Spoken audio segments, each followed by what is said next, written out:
ontem, não sei se foi o Hernan ou se foi você, Felipe, que lançou uma pergunta sobre o Diego Carlos, zagueiro, que muita gente começou aí nas redes sociais a falar, volta para o Brasil, tem chance de São Paulo, etc, etc. Fui atrás, mergulhei um pouco mais para entender a situação do Diego Carlos. Está emprestado, ou esteve emprestado pelo Fenerbahçe ao Como, da Itália. O Como consegue, de forma surpreendente, uma classificação para a Liga dos Campeões. Contratualmente, ele volta para o Fenerbahçe, mas o Fenerbahçe quer negociá-lo, vê com bons olhos a negociação. A prioridade do Diego Carlos é ser comprado pelo Como. O Como ainda busca ali um entendimento financeiro para colocar uma proposta em cima da mesa. Se o Como não comprar, o Fenerbahçe então abre as portas para outros clubes, quase sempre sim do futebol europeu, porque o Diego Carlos nesse momento prioriza o futebol europeu, mas lembrando, o Como é a sua preferência. Bruno Andrade, sempre brilhante. E André Hernan, temos uma crítica no chat. O Matheus Siqueira falou assim, vocês não falam do São Paulo, piada, hein? Por que ele quer falar do São Paulo? Não, imagino que ele seria... Falei agora. Falou agora. De uma certa maneira falou, mas todo dia a gente tá falando de São Paulo, né? Assim, quer falar de São Paulo? Teve a reunião do Macis, alguns integrantes da gestão Macis, ou aliados do Macis, com o Diego Fernandes. Sim. Diego Fernandes é um empresário são paulino que tem trabalhado muito para fazer um papel de alguém que pode ser um possível investidor do São Paulo, com gente por trás, querendo investir no São Paulo, né? O Diego Fernandes ele tem feito algumas ações com esses possíveis, né, investidores para fazer um diagnóstico do São Paulo, financeiro, político e tudo mais. E pela primeira vez o Macis recebeu o Diego Fernandes. O Diego Fernandes deixou bem claro nessa reunião para o Macis que tem ali uma quantidade interessante de investidores e de pessoas que querem ajudar o São Paulo, pessoas que têm o conhecimento de mercado, têm o conhecimento financeiro, têm o conhecimento de gestão para ajudar o São Paulo nesse momento. E o Macis deixou a reunião como algo muito positivo, como algo muito aberto para que aconteçam novas reuniões e aí, quem sabe, o São Paulo entregar ao Diego Fernandes, que é o desejo dele, uma espécie de aval, uma espécie de carta branca para ele poder trabalhar esses investidores e, quem sabe, o São Paulo até, de repente, virar uma SAF ou ter esses investidores no primeiro momento, pagar a dívida, ter o investimento e, claro, essas pessoas no comando da gestão do São Paulo, junto com quem hoje está na gestão, quem está presidindo o clube. Obviamente, isso vai ter um problema que é a questão da eleição do São Paulo, que é no final do ano, mas o Diego Fernandes trabalha e ele trabalha muito intensamente para que, antes mesmo da eleição, o São Paulo já comece a ter esse trabalho de gestão que ele vem já há um ano desenvolvendo. Pronto, Matheus Siqueira, você não queria algo sobre São Paulo? O André Hernan te manda na manga aí, ó. Carta Bruno Andrade. Eu, particularmente, gosto muito do Diego Fernandes. Já conversei com ele algumas vezes. Gosto muito do Diego Fernandes. Acho que ele é bem intencionado, mas, repito, não é fácil fazer o que ele está tentando fazer. Sim. Muito trabalho. A política do São Paulo não é uma coisa fácil. Muito bem, o São Paulo, ontem o empresário Diego Fernandes teve uma visita ao presidente do São Paulo, Harry Macis, para quê? Para apresentar o seu projeto de SAF para o São Paulo. Foi lá recebido e tudo mais e tal. Isso fora de campo. Dentro de campo... Só um pouquinho. Qual é o modelo?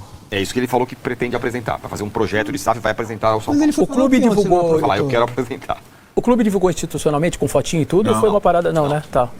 Não divulgou. Mas enfim, essa é a situação lá. O Macis está fragilizado politicamente, recebeu o cara lá, né, para fazer um... Dorival. E o Dorival tá aí. O cara foi jogar uma boia, você não vai pegar? Não põe a mão no nariz, Dorival. Na enchente, jacaré vira tronco, pô. E o São Paulo vai contratar alguém, Arnaldo? Vai precisar. Sei lá com que dinheiro. Pois é, eu fiquei pensando na frase do Massini sobre nenhum dirigente cartola em ano de eleição toma medida impopular. Vamos ver como é que vai ser o Macis, que nem candidato oficial é ainda, né? Mas, o que vai ser do São Paulo? É uma interrogação maior que a do Corinthians, eu acho. Mas o São Paulo não tem um Memphis, né? Pra chamar de seu. Não tem mais. O Oscar saiu, né? Mas, aí que tá. Vende o Marcos Antônio, fica com o Marcos Antônio.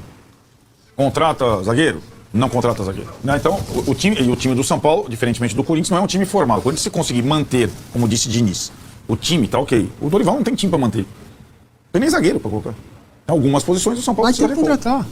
Tem como. Não sei como. Se vai pagar direito ou não, aí é outra discussão. Ele tem tentado colocar esse jogo, essa é uma boa discussão. Talvez o jogo mais indigesto seja o do São Paulo, porque ele vai a Belém, 8h30 da noite, no domingo. Então todo mundo na passagem comprada. O Dorival tem tentado desesperadamente colocar na cabeça dos poucos jogadores que restam no São Paulo nesse do tamanho do jogo, tamanho e a importância desse jogo para a sequência. Porque isso significa a primeira parte da tabela ou voltar olhando lá para baixo. Das duas, uma, né? Já que o São Paulo não vence no Brasileiro há milênios. Uma coisa que eu fiquei em dúvida quando você falou ontem. A questão do Arthur.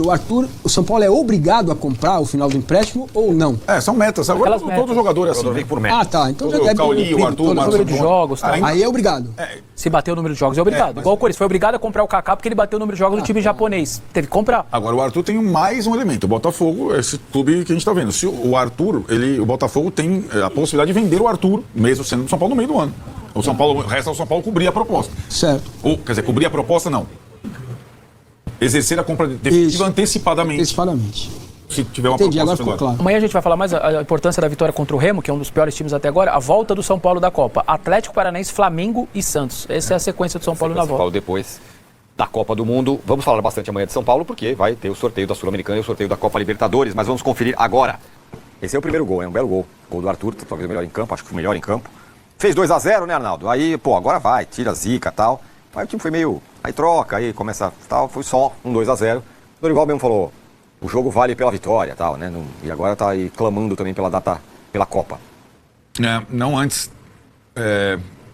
de olho no jogo do Remo, que passou a ser um jogo muito importante em relação ao Brasileirão. Porém, esse jogo, esses gols, esse início, né, muito deve-se ao fato do Dorival ter surpreendido. A gente falou ontem na escalação a possibilidade de uma improvisação na falta de um meia. Ele resolveu improvisar o André Silva, testar o André Silva desde o início na função do Luciano.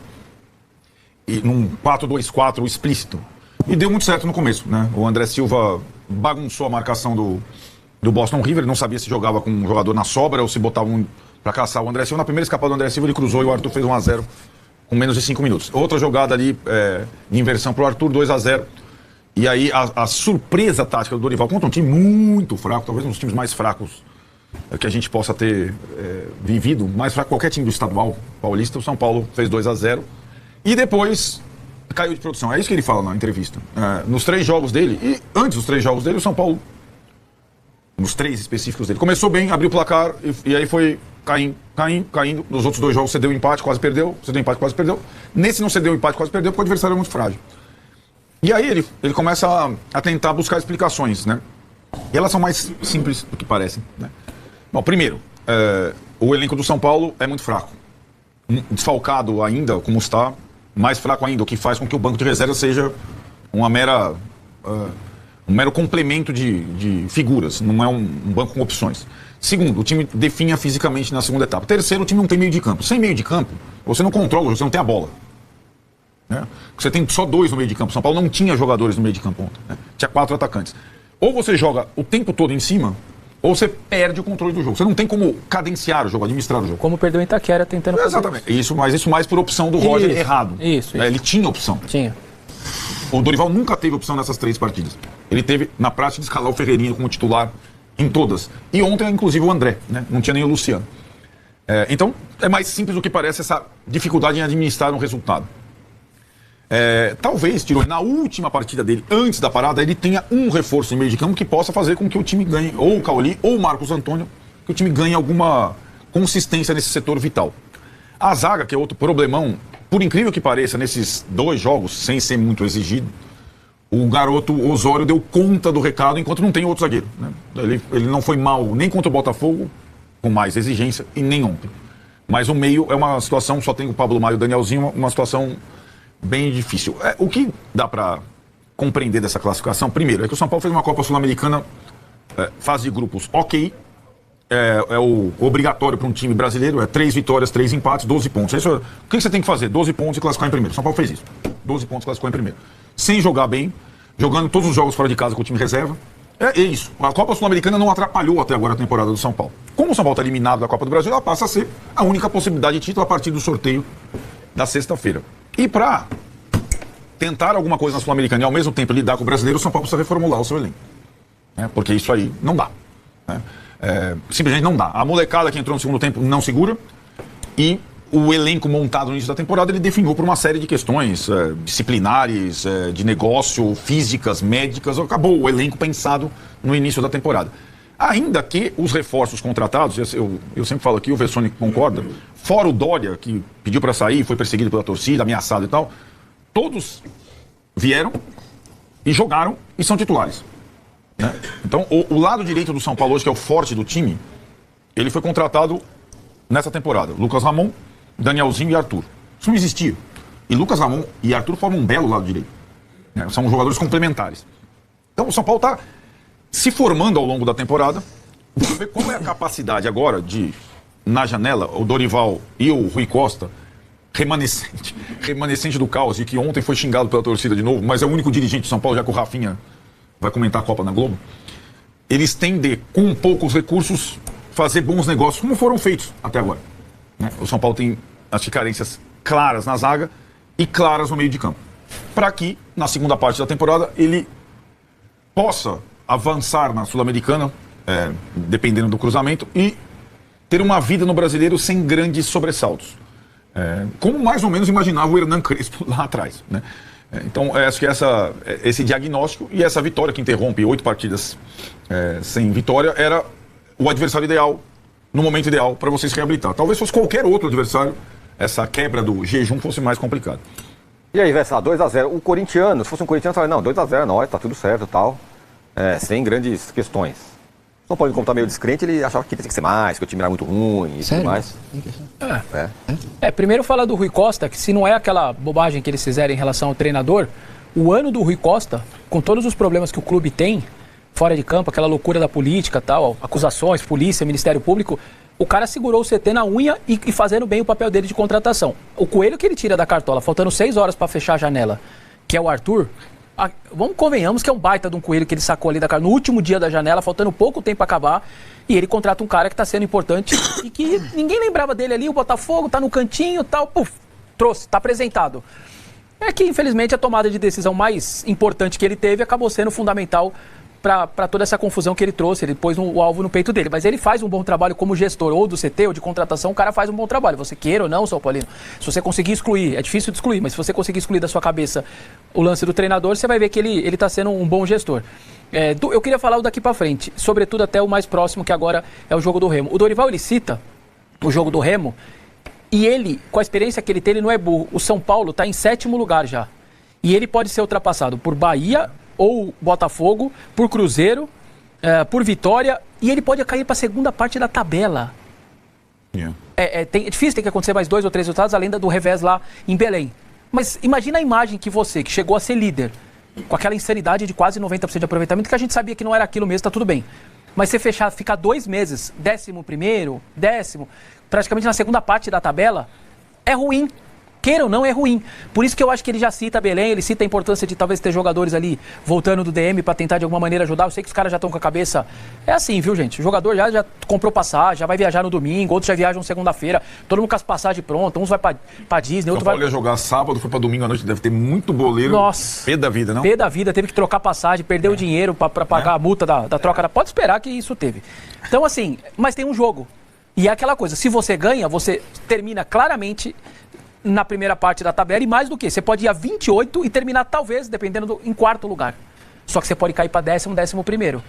Então é uma rodada sim importante, até pela imagem do time, dos jogadores, do Dorival, da diretoria, para ter um pouquinho mais de paz até na virada. Você vai falar, gente, deu aquilo lá na Copa do Brasil, mas eu tô no Brasileiro em 4º, 5º lugar, sigo bem, fazendo um bom campeonato e fui o único brasileiro até agora, hein? O único que não vai se lascar na volta com 2 jogos de playoff. O restante tá tudo passando, mas tudo passando daquele jeito em 2º lugar. Parece que é uma coisa só óbvia, e o Arnaldo tem razão, classificamos em primeiro aqui, tá tudo certo. É sim, mas nem todos estão fazendo. Então, se nem todo mundo tá fazendo, acho que o São Paulo merece um elogio nessa parte. Mas o jogo do final de semana, eu sei que a cabeça não é...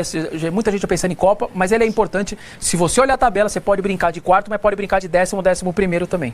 O Dorival parece estar orando para que se leve esse jogo a sério no fim de semana. Massa. Mas assim, passou, não vai ter repescagem. Fez, né?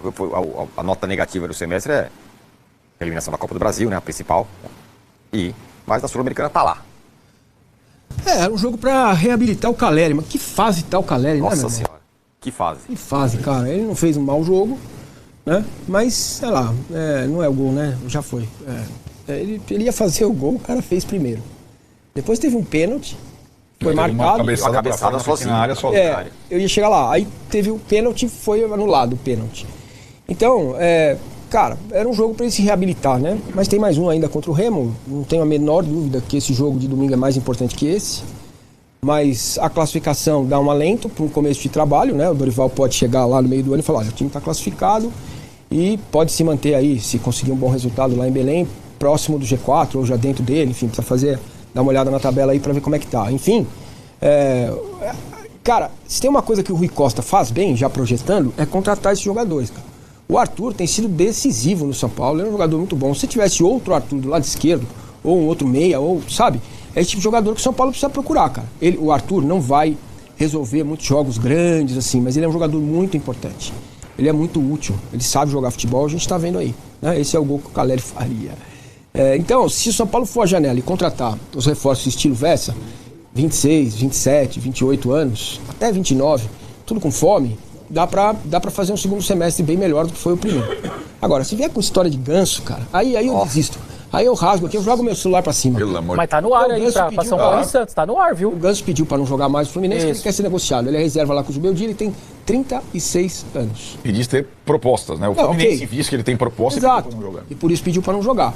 Agora, se contratar o Ganso, cara, aí eu acho muito difícil. Eu desisto. Fugir de Santos e São Paulo. Aí, porque me parece que é um dos dois, porque... Não tem menor cabimento. Não. Tem menor cabimento em vários aspectos, né? Da idade, do rendimento, da função... Financeiro, não tem nenhum cabimento. Se isso acontecer, e vamos só colocar, né? Não tem nada concreto na mesa. Não tem informação. Só uma especulação de que pode ser... Juntando peças. O Dorival gosta do Ganso, que é um meia, São Paulo precisa de meia, não sei o que, tá dando sopa, tem uma Arboleda aí que pode ser. E no Santos é a mesma coisa, o Ganso gosta do São Paulo. Gosta do São Paulo, porta aberta. Então tem todo esse quebra-cabeça. Mas se o São Paulo entrar nesse negócio, primeiro assim, parte da torcida é a favor, né? Sério? A torcida gosta. Porque gosta, porque tem aquele... Você sabe, o Arnaldo fala, reforço, o torcedor quer gosta mais de reforço, ele ganha jogo. Eu quero chegar melhor o Ganso ou... O André Silva. André Silva. Ganso ou o Cauli? Ganso ou Pedro Ferreira? Ganso ou Bobadilha? Você já vai ser xingado aqui, porque vai que absurdo que você fala uma coisa. O Ganso é terceiro reserva do... É verdade. O dia que ele entrou no lugar do Lúcio Acosta, que se machucou no primeiro tempo, o Zubeldia quase falou, ele perdeu o jogo por conta daquilo. Ele não consegue jogar uma partida inteira, mas não dá, já foi. Agora, assim, não é... Aí tá. Tem isso, né?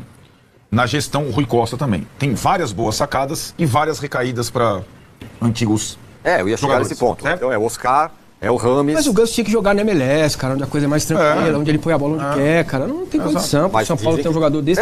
Não serve o Tolói, não serve o Dória. O São Paulo precisa aprender isso, né?